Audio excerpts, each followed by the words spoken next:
यद्यपि मेरी 3 पीढ़ियां श्री राम जन्मभूमि आंदोलन के लिए समर्पित थी, मुझे कोई समस्या नहीं थी, लेकिन शासकीय व्यवस्था जिस नौकरशाही से जकड़ी होती है, उस नौकरशाही में एक बड़ा वर्ग ऐसा था जो कहता था कि मुख्यमंत्री के रूप में अयोध्या जाने से विवाद खड़ा होगा।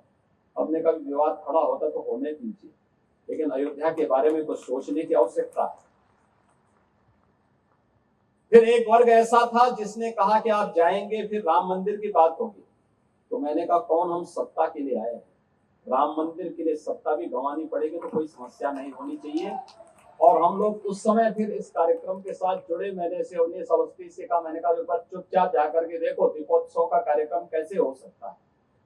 और वे यहाँ आए, उन्होंने यहाँ सर्वे किया, उन्होंने कहा दीपोत्सव का आयोजन होना चाहिए। मैंने कहा मैं जाऊंगा, दीपोत्सव करते करते बीच में फिर राम मंदिर की बात उठेगी तो इसको क्या करेंगे। उन्होंने कहा नहीं, कार्यक्रम हो इसके बारे में हम सबसे बात करते हैं और सबका सकारात्मक भाव हो। और आज आप देख रहे होंगे दीपावली के एक दिन पहले अयोध्या का दीपोत्सव अयोध्या का एक फेस्टिवल बन गया, एक पर्व बन गया है। लाखों की संख्या में श्रद्धालु आते हैं और मैं मानता हूं यह शुरुआत थी अयोध्या में राम जन्मभूमि बनने की शुरुआत थी, राम जन्मभूमि की आधारशिला रखने की एक शुरुआत थी। अभी मैं जन्मभूमि दर्शन करके आ रहा हूं। मैं गत वर्ष अयोध्या में आए हुए श्रद्धालुओं की संख्या को देख रहा था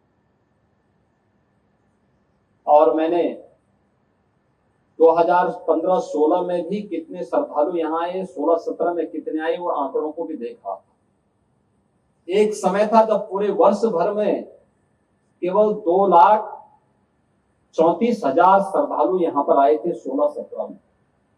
और मैं गत वर्ष के आंकड़े देख रहा था, गत वर्ष अयोध्या धाम में श्रद्धालुओं की संख्या आई थी 16 करोड़। आप अनुमान करिए क्या 2,34,000 और 16 करोड़ में कोई अंतर ही नहीं है। अभी आप देख रहे होंगे लाखों लोग अयोध्या में आज भी दर्शनार्थ आए थे। लोग चाहते थे, लेकिन लीडरशिप का अभाव था, लोग उसको आगे नहीं बढ़ने देना चाहते थे, सही जानकारी और सही तथ्यों को सामने नहीं आने देना चाहते थे। लेकिन हम सब आभारी हैं प्रधानमंत्री मोदी जी के, जिन्होंने विरासत और विकास को एक साथ जोड़ करके भारत की परंपरा को उस गौरव के साथ आगे बढ़ने के लिए प्रेरित किया। उन सब से मैं कहना चाहूंगा धैर्य के साथ अपने निवेश को आगे बढ़ाएं। सरकार का भ्रष्टाचारियों के प्रति सरकार जीरो टॉलरेंस की नीति के तहत काम करेगी और उसी जीरो टॉलरेंस की नीति के तहत मैं आपका आह्वान करने के लिए आया हूं।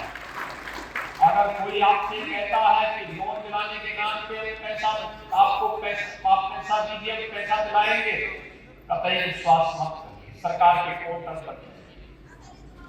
अगर कोई आपसे और याद रखना गलत तरीके से आपसे पैसे की डिमांड करेगा, याद रखना मुझे लगता है कि वह व्यक्ति अंतिम उस परिवार की सर्विस होगी, उसके बाद फिर कभी कोई सरकारी सेवा में आने वाला नहीं है।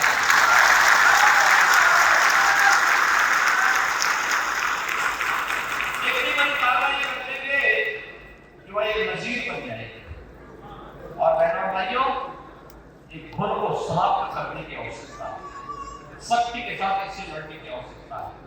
और ये तभी हो सकता है जब समाज सरकार के साथ खड़े होकर के इससे लड़ने के जज्बे के साथ तैयार हो। आपका विकास आपके लिए, आने वाली पीढ़ी के लिए,